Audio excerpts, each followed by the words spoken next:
So I always ask students, what is your why?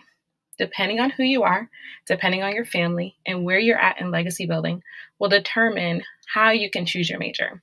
So I know that there's a lot of information out there that says, oh, follow your passion. Some of us don't have the ability to do that when it comes to our career. Maybe your children or children's children will be able to do that because you've built a legacy. But sometimes you might have to do something that you still love, but it might not fall 100% into your passion. You might have to just keep your passion as a passion and find a career because of the potential earnings will help you to get your family out of poverty or to stop the cycle of homelessness or to be the first one in your family to graduate from college, which means that you might have to make some sacrifices in what you study in order to set your kids up so that way they can pay, you can pay for their particular school or you can help them with scholarships. And that way they can feel ahead and maybe they get to follow their passion. So don't let people make you feel bad if you're picking something because you make a lot of money or the potential earnings. Some of us have to pick that way and it's totally okay. You just have to be okay and accept your why. Some of you, depending on your background and culture, you might have some demands of friends, family, and even of yourself. Especially if you made this inner vow to yourself, you marry this idea that you're going to be a doctor because you love the show Grey's Anatomy since you were 4. And even though you took biology and you hate it, you still feel this pull to studying biology and being a doctor. It could just be because you have thought and meditated and told everyone else that this is what you wanted to do. And so you might be finding your own self and you have to ask yourself why.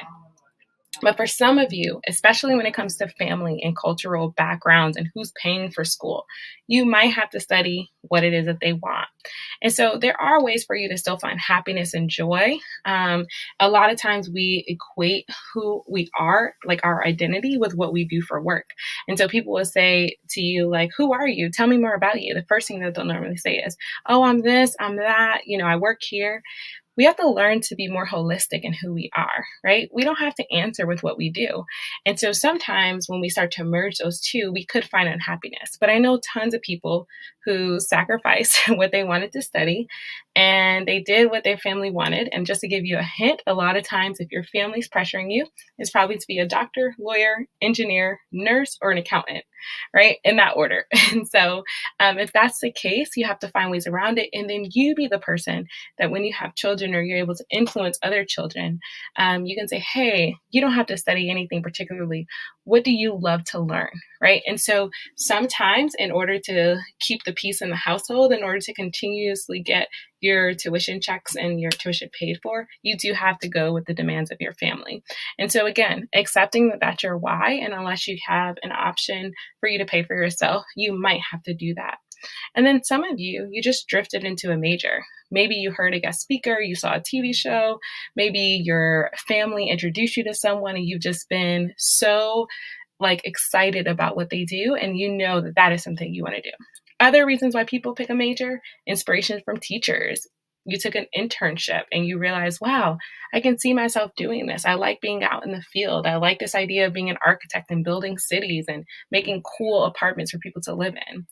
Maybe you took an exploratory course, whether that was in high school or in college. So in high school, maybe you took a course that was one of your electives and that introduced you to a particular study of major, and that's how you found it. And then others of you, it's just passion or just research. Maybe you didn't run into anybody, but you still found it. I always like to say our purpose is going to find us. And so we just have to be open to it. So thinking about what makes your heart beat, right? What have you been talking about since you were a kid? What are your strengths? All of these things are things that can help guide you to finding out what it is that you might want to study. So what are some questions to ask yourself? Right? When you're looking at a university and you're thinking about what you want to study, you want to ask yourself, do I want something that is very rigid or very flexible? So certain majors offer a lot of flexibility. Like, for example, a lot of your liberal arts and science majors, psychology, sociology, anthropology, those courses, a lot of times you have a lot of free space to take things that you really enjoy. So even if you change your major to political science later during your degree time, a lot of times it won't put you back. versus something like a pyramid type of curriculum. What is that? A pyramid curriculum is something that builds off of one another. So if you're studying engineering, you normally have to take Calc 1. So then the next year you can take Calc 2. So then the next semester you can take Calc 3. You have to normally take Intro to, electrical engineering 1, and then you'll take electrical engineering 2. That brings you into all of these robotics or other things that is necessary, but you normally need to pass one class in order to go to another.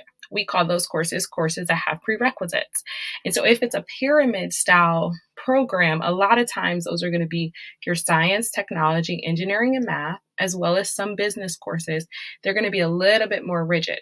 So a lot of times when you saw that number that said that students change their major at least once, sometimes it's not always a very drastic difference. It's not always a student who's going from studying chemistry to studying art, right? A lot of times it is students who are studying a particular type of major course and they thought that they wanted one concentration versus another. So for example, the student who goes from mechanical engineering to electrical engineering is one example, or a student who is studying cultural anthropology, but then realize they actually want to study the bones and the structures of human beings over time in that area of anthropology. So again, it's not always that students are doing drastic changes, although it does happen.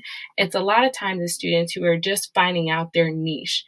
How do you find out your niche? Introductory courses. Those 100 level courses, a lot of times will go through every single aspect of a particular field.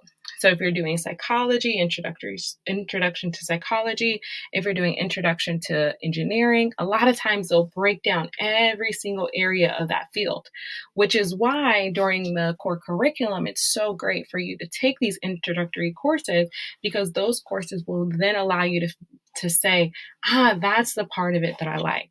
Right? You might not like this part of this particular concentration, but you do enjoy the other side. So the next thing you want to ask yourself is, will you enjoy the classes, right? So you are going to be sitting in these classes for 4 years, and I'm going to show you how to find out which classes come with each major. And they vary at different schools depending on the faculty and what they can teach, but you really have to be able to look at even the names of the titles of the classes and say, will I even enjoy this? Or man, just by looking at them, I'm already bored. And so again, this is all part of a journey. It doesn't happen overnight. Sometimes it happens just by research, and sometimes it happens super organically. And then of course, the next question is the major required for your next stage in education?